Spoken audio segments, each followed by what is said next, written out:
Okay guys, it's kind of noisy in here because I have LiPo batteries charging for the old freaking Pontiac.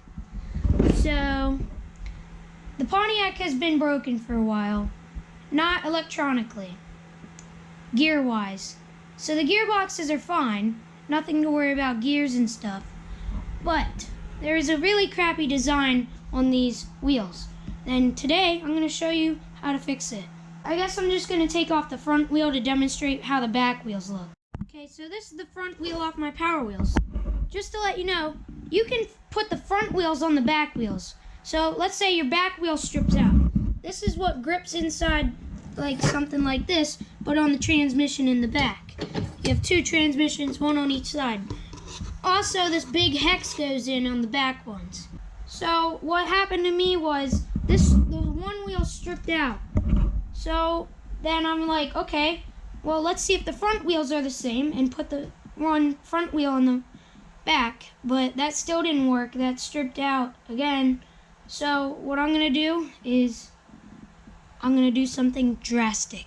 So I have taken this whole axle out and everything, trying to get this wheel to stop stripping. I tried to glue it in there so it would stop stripping. Still didn't work. So this wheel is fine, so I don't know what's going on with this one. So today I'm gonna literally show you in full depth of how to freaking fix it. So you're gonna have tools to get this job done. You're gonna have to have a hot stapler. You can bear to not have one of these. You have to have one of these. These are like welders, but for plastic. Does that even make sense? No, not really. So I'm gonna let you know right now, I'm not sponsored by anything Power Wheels or this thing. So here's what you do. You gotta have staples and a hot stapler. So here's your little staple. They make different kinds, but this is the one I'm gonna be using. So you take it, this can be used at a 90-degree angle like that, or you can put it like this, just pop it in there like that, and then you push this button and it heats up. Right now it's turned off. You have 3 different modes, low, medium, high. So I can twist that, but there's a main switch back here, twist that, and then you get those. I'm gonna probably be using high because it's thick plastic. So in here there's another, it goes into the tire the rim pretty far, but this is the main hex that sits in there. And what I'm gonna do is, that is slipping and the inner thing is slipping. So what I'm gonna do, I'm gonna reach up in here and hot staple like that. And I might actually need an angled one. This is like a wavy one, which is sometimes good. But if you need an angle, okay, so I got my V ones for angles, 90-degree angle. Now these are a lot smaller, so it's gonna take a lot more of them. So we're gonna want one like right up in there. Sorry if the camera's shaking. I'm the only one here and I'm bumping into it as I'm trying to film. So we push the button, let it heat up, and then it's glowing red, so that thing's hot and ready. So you gotta position it where you want it. And there we go. And then blow on it. Don't pull it out until that thing's cool. And there you go. Now already that thing is locked on there. But that might not even be enough. But these things are stronger than glue, I promise you. You cannot go wrong with buying one of these. Mine was on sale. I think it was like $55. Sometimes they're like $100. They make different colors. I got a red one, which is, I don't really care. I just like to use it. So I'm going to do the rest of each one of these hex parts.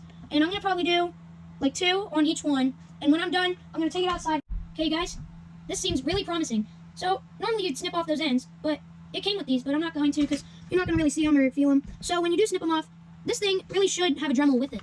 Because when you like touch it, it's going to cut you instantly. But if you have a Dremel, you can Dremel them nice and smooth. So if you're like doing this to something that you're going to touch daily, like a broom or something, it's going to sharp you a couple times and you're not going to be happy with it. So I would definitely get a Dremel if you're going to do something like that. If not, then you don't need it. So this thing isn't just an ordinary Power Wheels. It is LiPo upgraded. Same motor, same electronics, just RC car batteries. So what I'm running here is a 7.4 volt right there.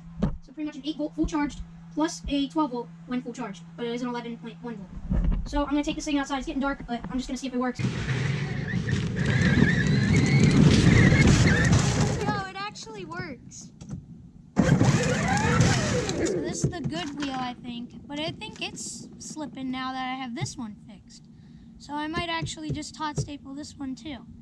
But for right now, I'm going to show you this wheel.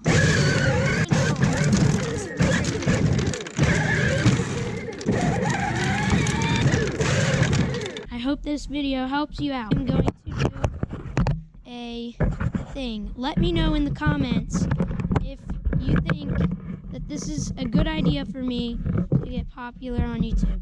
So every video, at the end, I'm going to throw the camera up in the air, and it's going to go whirling. You ready? How about that? Like, comment, share, subscribe. Make sure to comment. See you guys later on CamZone.